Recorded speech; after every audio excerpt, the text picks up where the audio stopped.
You have to work for what you want. That's what my parents said after gifting my sister a luxury apartment. Then I left the family. Years later, they called asking for help. My parents announced their decision during my sister Mia's 18th birthday celebration at a restaurant.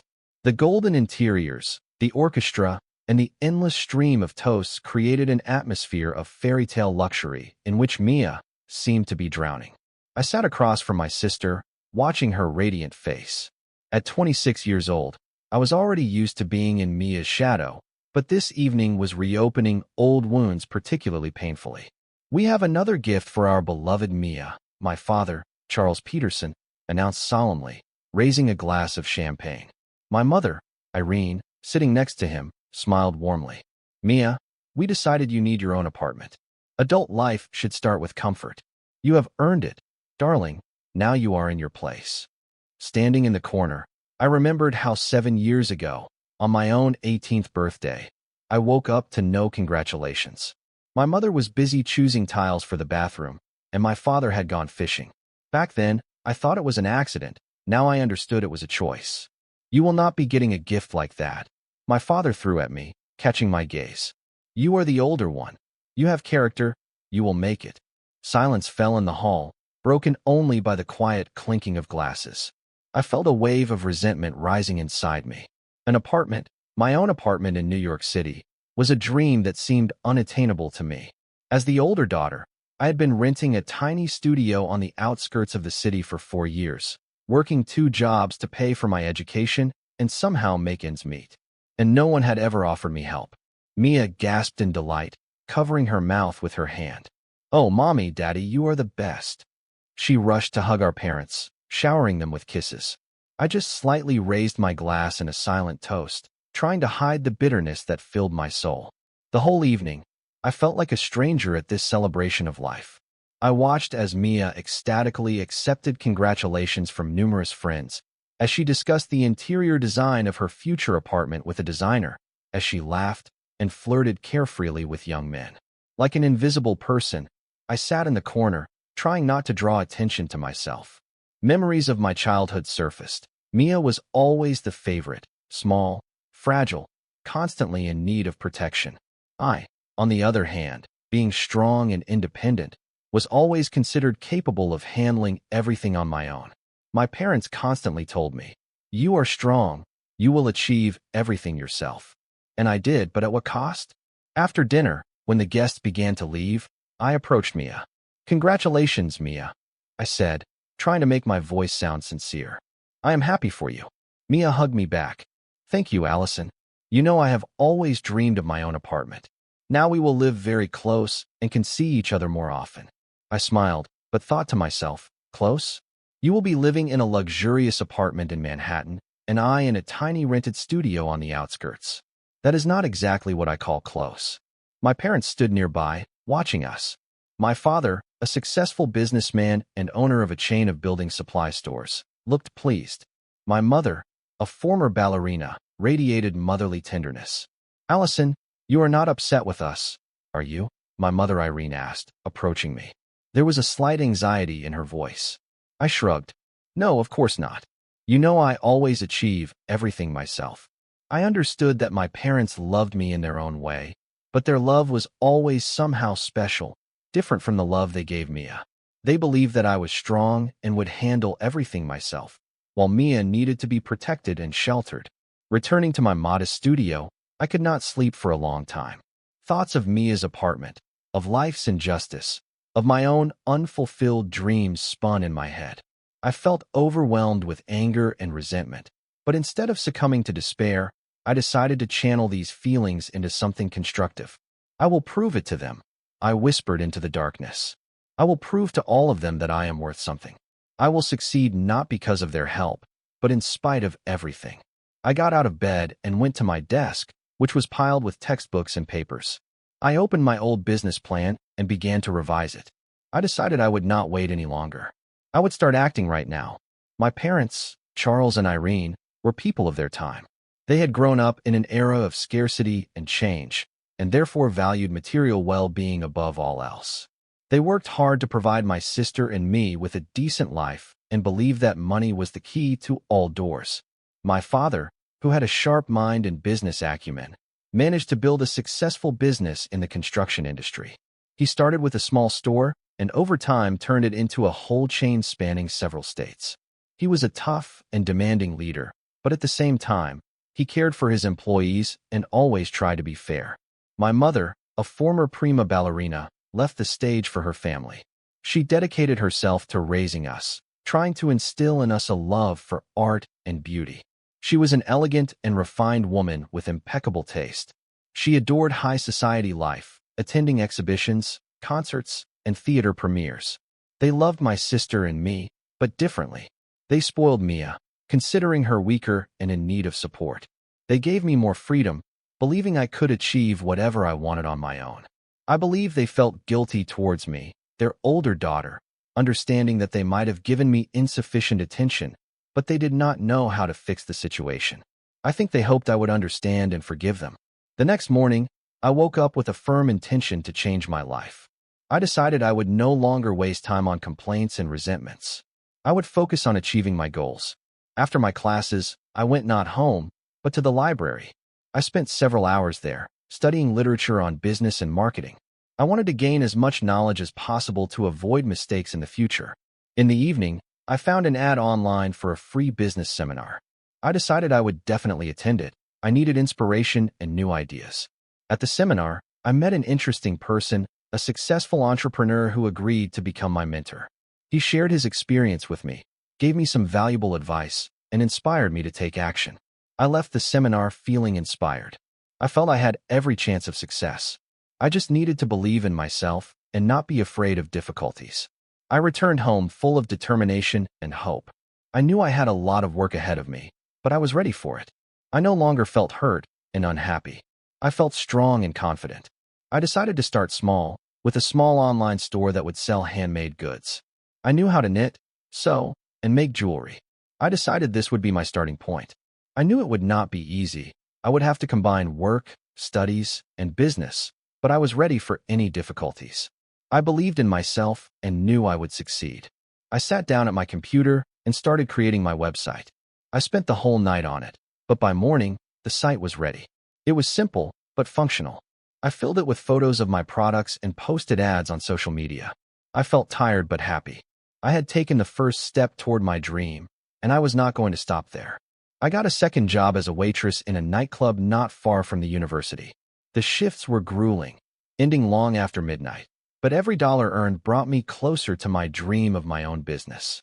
I gave up my usual outings with friends, movies, and new dresses. All the money went into my startup fund. I dedicated my free time to studying marketing, social media marketing, and the basics of accounting, anything that could be useful for running a business. I slept 5 hours a night, but felt a surge of energy from the realization that I was moving toward my goal. Mia, on the other hand, was basking in the glow of her newfound freedom. The apartment became her personal kingdom, where music was always playing, noisy companies gathered, and champagne flowed like water. She reveled in spending the money my parents gave her on designer clothes, cosmetics, and entertainment. Her studies at the university took a back seat. She attended lectures sporadically, and exams seemed to her an annoying misunderstanding that could be somehow resolved with her parents' connections and money. She sincerely believed that it would always be this way, that my parents would always be able to provide her with a carefree life. I secretly watched my sister's serene existence and felt a wave of irritation rising in my soul. It seemed unfair to me that Mia got everything so easily, without making any effort, while I had to work so hard to achieve anything. But I tried to push these thoughts away, reminding myself that envy is a poor advisor. I needed to focus on my goals and not waste energy on comparisons. Soon, my online store began to bear its first fruits. I sold handmade jewelry, earrings, bracelets, and pendants that I made in the evenings after work. My products were distinguished by their original design and high quality, so they quickly gained popularity among buyers. Positive reviews multiplied, the number of orders grew, and I could no longer handle it alone.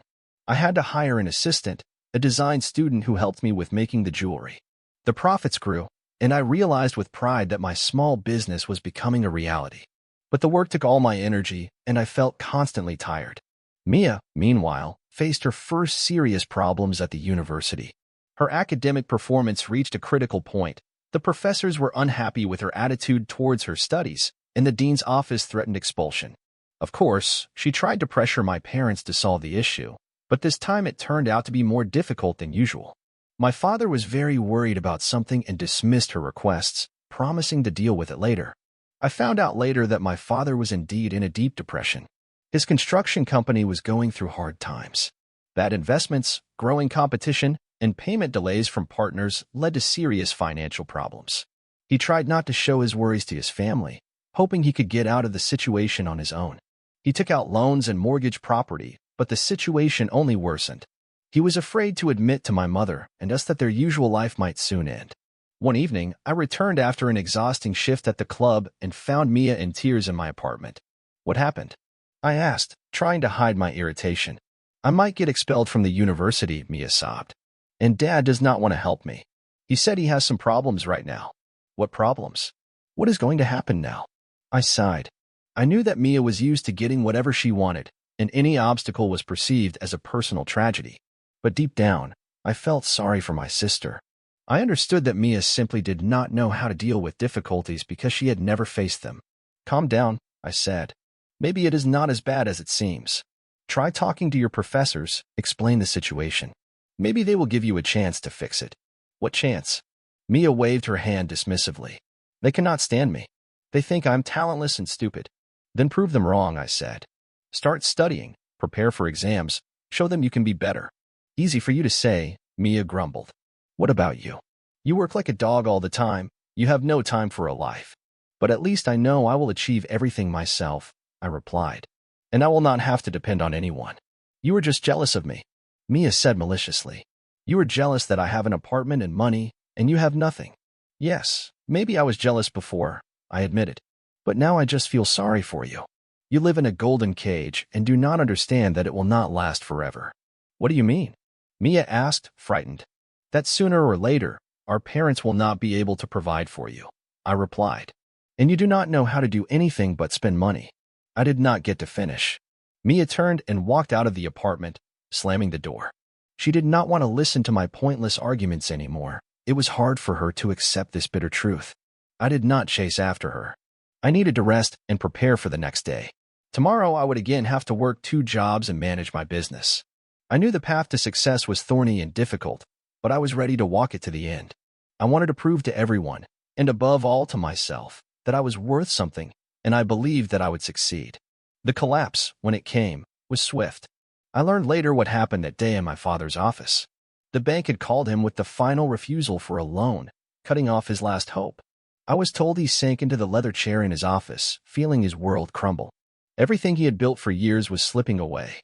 He called my mother, who came immediately, radiating her usual elegance and confidence. He told her everything. The company was bankrupt. As they were grappling with this reality, Mia walked in. She had stopped by to ask for money for a party, chirping about her credit card limit as if walking into a boutique. But my parents were silent, their faces grim. "We are ruined, Mia," my mother told her in a lifeless voice. "There are no more cards, no more apartments, no more parties. Your father has lost everything." Mia was dumbfounded, asking if it was a joke. "No," my father told her. "This is reality. Welcome." Just then, a notification appeared on his phone screen. Bankruptcy petition accepted for processing. The final blow. I was told Mia collapsed into a chair. "But the apartment, my apartment," she whispered. My father had to tell her it was registered to the company and had already been seized. She just sat there, staring, before bursting into tears, not from deep pain, but from the terror of a future where there would be no more, all-inclusive. 6 months passed. I saw the changes in Mia. She worked as a sales assistant in a chain clothing store, enrolled in inexpensive makeup artist courses, learned to cook on a budget, and for the first time in her life, understood that her salary was only enough for the basics. Meanwhile, I opened a second online store and received my first large order for corporate gifts. My business was already generating a stable income. I took out a mortgage on a 1-bedroom apartment, a little closer to the center. Small, but my own. I did not celebrate this achievement loudly. At night, sitting with a cup of tea by the window, I suddenly said to myself quietly, "I did it." Mia came to me one evening. She knocked hesitantly. I opened the door and saw before me not my little girl sister, but someone new, reserved, tired, with an empty gaze. I have nowhere to spend the night. Can I? She asked. I was silent for a long time, then nodded. Come in. But you have to get up early in the morning. I have to go to a supplier, and I cannot be late. Mia just nodded. For the first time, she understood that we now shared a common reality. Not because our circumstances were equal, but because one day I decided not to break, while she, for the first time in her life, began to piece herself together from scratch. Life is not always fair, and not everyone gets everything on a silver platter, but what matters most is how we perceive difficulties and how we react to them. I chose the path of self-improvement, despite the resentment and injustice, while Mia faced reality when everything she took for granted collapsed.